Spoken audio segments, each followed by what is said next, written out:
The journey begins not with a warm welcome, but with a heat wave that hits like a punch to the chest. Mumbai, India's financial capital and cultural powerhouse, stands drenched under a searing sun. The temperature reads 103 degrees Fahrenheit, or 39.5 degrees Celsius. But numbers fail to capture the weight of the air. The humidity hovers around 90%, and the city feels like a living furnace. There is no breeze, no shade, no respite. Just the heavy, unrelenting breath of a megacity, packed with more than 22 million souls. As the camera pans through the streets, the senses are immediately assaulted. The first thing that strikes isn't the color, or even the noise. It's the smell. An invisible fog hangs in the air. A potent mix of decaying meat, stagnant sewage, old cooking oil, and surprisingly, sweet incense. It's the kind of smell that clings to the skin, seeps into clothes, and refuses to leave. The city doesn't try to hide it. Mumbai never apologizes for being overwhelming. It simply is. Sidewalks overflow with people, some barefoot, some dressed in brilliant saris, some crouched in the shade of buildings that have seen better days. Traffic roars like a constant thunderstorm.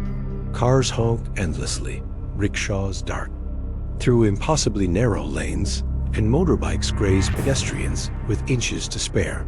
There is no silence, no stillness, just an unceasing symphony of survival. Vendors shout over one another, each promising the best deal, the freshest mangoes, the crispiest samosas. Children weave between the legs of strangers, some playing, others begging. Street dogs nap in the gutter, unfazed by the chaos. Sacred cows, untouchable, revered, stroll calmly down the center of busy roads, bringing traffic to a standstill, as if time itself must pause to respect them. This is Mumbai, raw, pulsing, and unapologetically alive. It demands to be felt, not merely seen. For the unprepared traveler, it can be a shock. But for those willing to step into its rhythm, the city offers something rare, unfiltered humanity in all its overwhelming beauty and contradiction. Winding through the streets of Mumbai, the city reveals one of its greatest obsessions: food. Not just any food, but street food, bold, unapologetic, and bursting with character. Every few steps, a new scent drifts through the humid air. Fried lentils, burning charcoal, fermenting dough, sizzling ghee. Stalls are set up on every corner, often no more than a cart with a single burner or a makeshift grill. Yet what they produce is nothing short of culinary magic. Here, eating isn't a quiet affair. It's an experience of texture and intensity. Puffed purists crackle under the fingers, chutneys burn and soothe in the same bite, and everything, absolutely everything, comes with spice. Not just heat, but layers of it. Cumin, turmeric, chili, mustard seed, coriander, garam masala. The flavor builds and then explodes, often leaving visitors gasping, wide-eyed, sweating from the forehead, but reaching for more. Dishes that cost less than $1 are handed out in seconds. A paper plate or banana leaf becomes the dining table. There are no napkins, no forks, no menus. Just food. Glorious, messy, unforgettable food. But it's not without risk. The same stalls that churn out culinary masterpieces often lack basic hygiene. Flies buzz freely. Water used for washing may be unclean. And for outsiders, a single bite can lead to days of regret. The stomach, untrained for such intensity, may rebel. Still, most who try it say the risk is worth it. Because street food in India isn't just nourishment, it's culture, it's history, it's identity on a plate. Among the countless food spots in Mumbai, Raghu Dosa Center stands out not with grandeur, but with consistency. Nestled on Bora Bazaar Street, opposite the Ganesh building in the fort area, it operates like a well-oiled machine. From 9 a.m. to 9 p.m., The place is alive with movement, noise, and scent. Steam rises from griddles as batter meets heat, forming paper-thin dosas that are crisp on the outside, soft on the inside. The center is always crowded. Customers lean over each other to order. Waiters shout to the back. Stainless steel trays clatter. Space is a luxury, and patience is not always present. But despite the chaos, there's a rhythm here, a dance of cooks, servers, and eaters who know what they want and how they want it. What brings them back is the flavor. The Genie double cheese dosa is a gooey, crispy wonder, stuffed with spice and topped with mountains of cheese. The Mascawada pav is buttery and soft, spicy and comforting. Every dish is vegetarian, every bite memorable. Right next door, stalls serve cooling buttermilk and sweet lassi. It's the perfect counterbalance to the heat of the food and the air.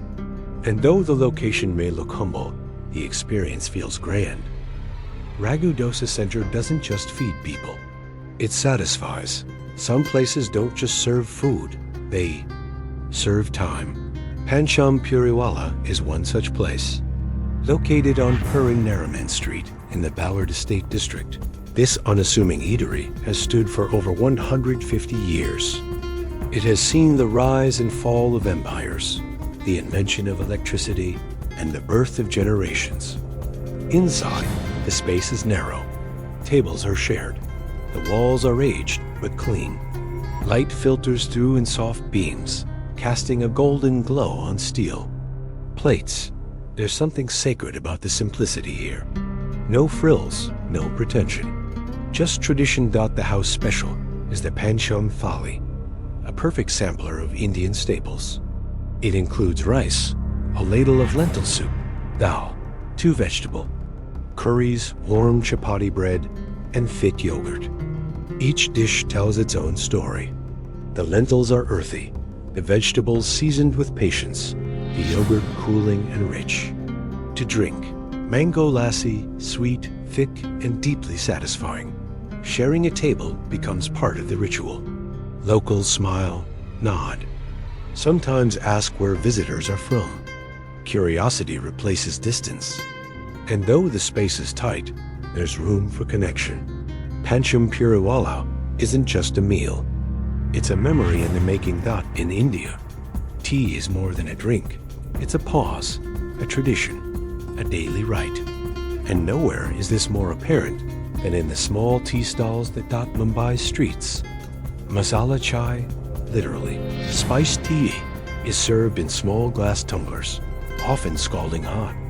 Made by boiling black tea with milk, sugar, and a complex mix of spices like cinnamon, cardamom, ginger, cloves, and black pepper. Every cup is brewed with intention.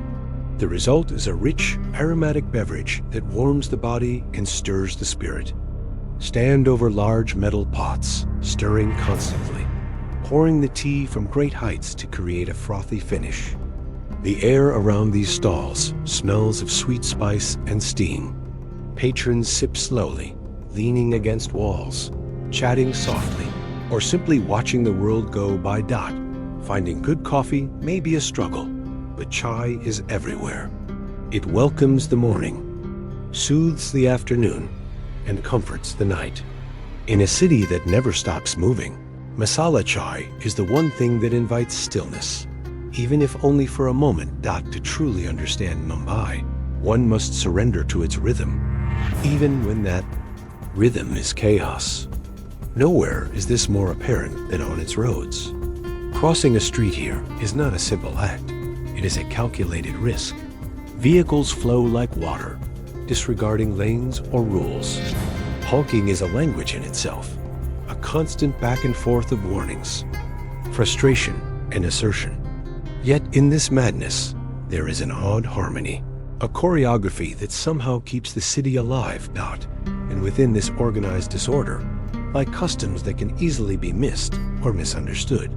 Eating, for example, is sacred. Food is handled and consumed in a particular way. One rule stands above all: never eat with the left hand.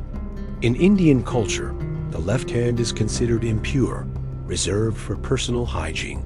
Even if both hands are clean, using the left for food can offend. For many visitors, this rule seems trivial until it's broken and met with disapproval. This is the paradox of India. Everything is open, loud, unfiltered, yet deeply rooted in codes of respect and ritual. To navigate its chaos, one must also respect its silence, its unseen laws. Those who come with an open mind leave not just with photos, but with wisdom shaped by culture far older than their own. In every direction, India offers something unexpected. Turn one corner, and a quiet religious ceremony spills into the street, flames dancing on trays of marigolds. Turn another, and a man in saffron robes sings ancient mantras beneath a crumbling colonial arch. For those unfamiliar, many of these sites defy explanation. Yet to locals, each detail carries meaning. Sacred symbols, gestures of devotion, echoes of myth and memory. This is a place where belief lives not in temples alone, but in daily life. Over 1.4 billion people call India home.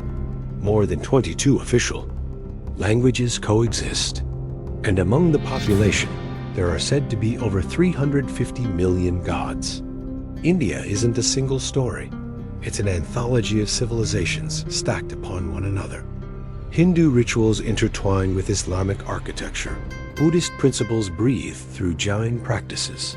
And colonial relics stand beside towering glass offices. The streets themselves are a museum without walls. Statues covered in flowers, faded. Murals of deities, ancient banyan trees wrapped in prayer threads. Each element, no matter how humble, becomes part of a grand, continuous performance of life and belief. Rituals take place in silence and in song, in alleyways and train stations, in temples and tea shops. Even the food tells a story. A mango lassi isn't just a drink. It's a fusion of fruit, dairy, spice, and centuries of tradition. A street. Vendors' pan-spiced cucumber reveals a quiet ritual of heat and refreshment. The mystery lies not in the dishes themselves, but in how they are lived, prepared by hand, passed across generations, eaten with reverence and rhythm. For outsiders, the details can feel overwhelming, like a language without translation. But those who listen, observe, and ask will find the locals ready to explain, to laugh, to share. India's heart is not in its monuments, but in its people, whose curiosity meets yours with open arms. What might feel unfamiliar at first slowly becomes enchanting. The unknown is not to be feared, but to be understood. Amidst the intensity, there are soft, comforting moments that offer sweetness, quite literally. One of those comes in a small, inconspicuous shop tucked along Kavaschit Patel Street in Mumbai's Fort District, Khandamba Juice Center. It's here that a mango lassi thick, creamy, golden, changes everything. For less than $1, it delivers a moment of absolute bliss. Mango lassi is no ordinary drink. It's made from ripe mangoes, strained yogurt, sugar, a hint of cardamom, and sometimes rose water. Chilled to perfection, it cools both tongue and temperament. It soothes the stomach after fiery foods. It tastes like memory of summer, of childhood, of celebration. With each sip, time slows. The noise fades. For a fleeting minute, there is peace. Just a few steps away, another treat awaits. Halva. This sweet, dense dessert made from semolina or lentils is slow cooked in ghee, sugar, and spices. It is indulgent, yet deeply rooted in tradition. Each spoonful speaks of patience, of family recipes whispered over decades. It's often eaten during festivals, but here on the street, it's accessible every day. Street vendors selling cucumber. Slices sprinkled with red chili and black salt add to this quiet rhythm of contrast. Heat and cool, spice and sweet, tradition and improvisation. These small snacks, often overlooked, represent the emotional palette of Indian street food. They don't demand attention, they reward it. They ask nothing more than to be noticed, savored. Remember, with great flavor comes great risk. It's a truth well known to those who dare explore India's street food with gusto. Even the most beautiful stall, spotless by local standards, may not meet the cautious expectations of foreign stomachs. For the local digestive system, hardened by a lifetime of exposure, the food poses little threat. But for visitors, the microbial landscape is unfamiliar territory. Water used to rinse vegetables may be untreated. Hands may touch both money and food. Refrigeration in many open-air markets is non-existent. And yet, dishes pour forth, delicious, artfully spiced, cooked before your eyes, carrying both joy and danger. It's a gamble, every bite a roll of the dice. But it's also the most intimate way to taste a culture. Visitors often fall sick, not out of recklessness, but simply by underestimating how differently their bodies function. The spice itself is part of the challenge. Even a salad may carry an unexpected kick. Sugarcane juice, fresh and sticky sweet, is served in reused glasses. Chicken is grilled openly on skewers beside gutters. Some stomachs rebel. Others adapt, but ask anyone who's fallen ill and returned, and they'll say the same. The risk is worth it. Because India feeds more than hunger. It feeds the soul with boldness, with unpredictability, with pride. And for those who can endure a little discomfort, the reward is a story told forever. The food may make you sweat, cough, or even stumble, but it will also make you remember by nightfall. Exhaustion replaces excitement. The feet ache. The sweat dries into salt on the skin. The mind is dizzy from color, noise, smell, and taste. There's only one desire now. Something simple, bland, quiet, maybe a plain Caesar salad and a clean bed. Anything without spice. Yet as sleep approaches, the memories rise. The dosa steam, the cow in the road, the smile of a chai vendor. The way a stranger reached out to explain a ritual without a word of English. These fragments begin to stitch themselves into something deeper. This is not a place that offers rest. It offers revelation. It doesn't coddle. It challenges. It doesn't adapt to you. It demands you adapt to it. And for those who do, India becomes unforgettable. The exhaustion is not a symptom of something wrong. It's proof you are awake for every moment. This journey through Mumbai's street food isn't just about what's eaten. It's about what's learned. How to pause, how to ask, how to share space, how to savor not just the food, but the people, the customs, the history, and the chaos that created in India. Even the smallest meal tells 1,000 stories. Just have to take the first bite, then another, until you realize you've changed.